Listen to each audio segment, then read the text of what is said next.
You can make wherever you think it's possible. I like that idea. It's magical. I came to Rebus for work experience. It felt like a family, so this is how I started. It was still a small company then, few rings per week, growing slowly.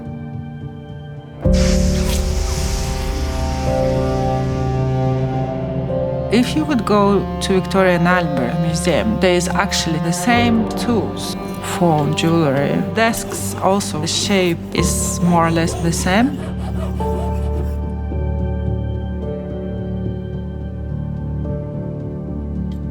The whole process is transformation. You've got flat piece and you shape it, and the final piece, I think, is quite amazing. I love that is a story behind it. That's what also makes it special for a person. I could show a Roman one of my tools and he'd know exactly what it is and what it's used for. Put a powder on, which is normally like a French chalk. It allows us to draw on without marking.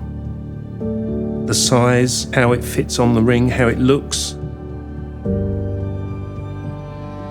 And then we point on, these are basically the guidelines.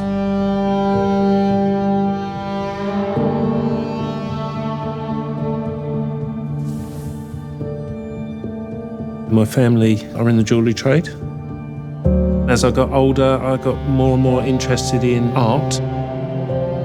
Bringing jewellery and art together is engraving. In seal engraving, you are physically cutting away to create a 3D form. Because you want that wax to come out as 3D. That's the personalisation that hand engraving brings to it and tells the person who sees that ring who you are. Even when they dig up and find an old Roman ring, you can see who the person was just from that ring.